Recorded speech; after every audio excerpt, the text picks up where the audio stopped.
बड़प्पन वह गुण है जो पद से नहीं संस्कारों से प्राप्त होता है। व्यक्ति या जीव का कर्म ही उसके भाग्य का निर्माण करता है। जिसे तुम अपना समझकर मगन हो रहे हो, बस यही प्रसन्नता तुम्हारे दुखों का कारण है। बहुत विनम्रता चाहिए रिश्तों को निभाने के लिए। छल कपट से तो सिर्फ महाभारत रची जाती है।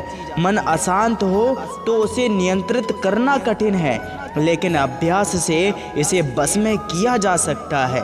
लोग आपके अपमान के बारे में हमेशा बात करेंगे। सम्मानित व्यक्ति के लिए अपमान मृत्यु से भी बदतर है। जो दूसरों की तकलीफ़ों को समझते हैं, जिनमें दया है, दिल से अच्छे हैं, उन्हें दोबारा जन्म लेना नहीं पड़ता। शांति से सभी दुखों का अंत हो जाता है और शांत चित्त मनुष्य की बुद्धि शीघ्र ही स्थिर होकर परमात्मा से युक्त हो जाती है। इच्छा पूरी नहीं होती तो क्रोध बढ़ता है और इच्छा पूरी होती है तो लोभ बढ़ता है। इसीलिए जीवन की हर एक स्थिति में धैर्य बनाए रखना। संदेह की स्याही से संबंध के पृष्ठ पर कभी शुभ अंक अंकित नहीं होता।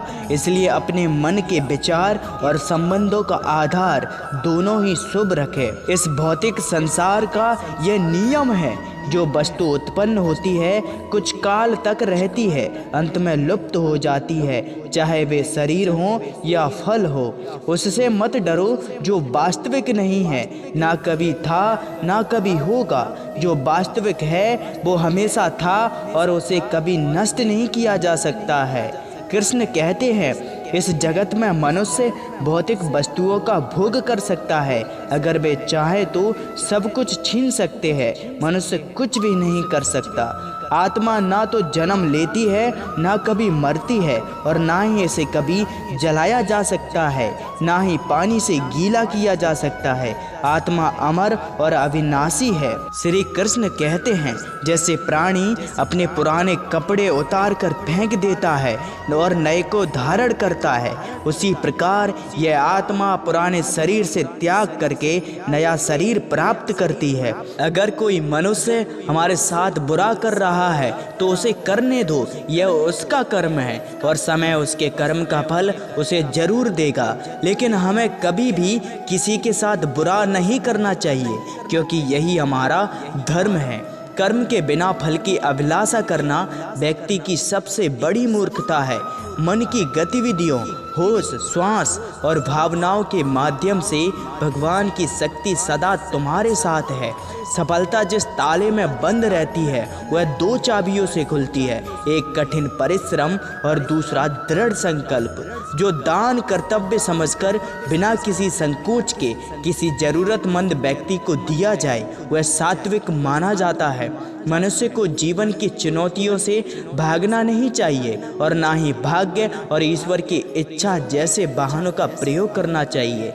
जिस तरह प्रकाश की ज्योति अंधेरे में चमकती है, ठीक उसी प्रकार सत्य भी चमकता है। इसलिए हमेशा सत्य की राह पर चलना चाहिए।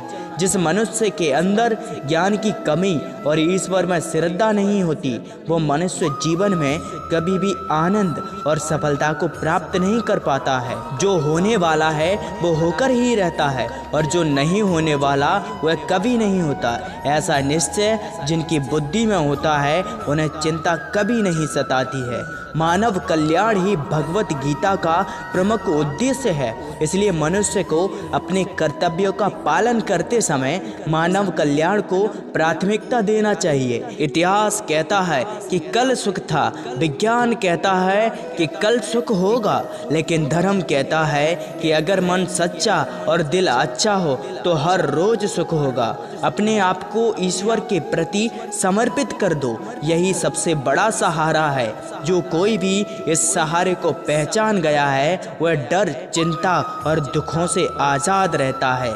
ना तो यह शरीर तुम्हारा है और ना ही तुम इस शरीर के मालिक हो। यह शरीर 5 तत्वों से बना है, आग, जल, वायु, पृथ्वी और आकाश। एक दिन यह शरीर इन्हीं 5 तत्वों में विलीन हो जाएगा। मनुष्य को अपने धर्म के अनुसार कर्म करना चाहिए। जैसे विद्यार्थी का धर्म होता है कि वह विद्या प्राप्त करे और सैनिक का धर्म होता है कि वह देश की रक्षा करे। जिस मानव का जो कर्तव्य है उसे वह कर्तव्य पूर्ण करना ही चाहिए।